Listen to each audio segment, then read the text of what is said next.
હોય છે કે આટલા કેસ આજે કરવાના છે, એમાંથી 15 છોકરા લાવ્યા હોય, એમાંથી 10 છોકરા પટેલ સમાજના હોય છે.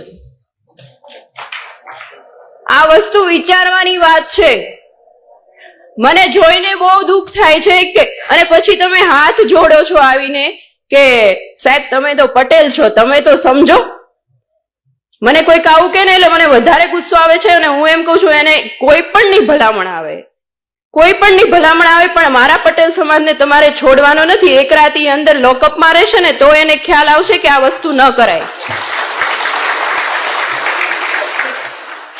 ખૂબ વિચારવાની વાત છે. મારે મતલબ અત્યારે સમાજના તમામ વ્યક્તિ બેઠા છે એટલે હું કહેવા માંગુ છું કે આ વસ્તુ વિચારવાની વાત છે.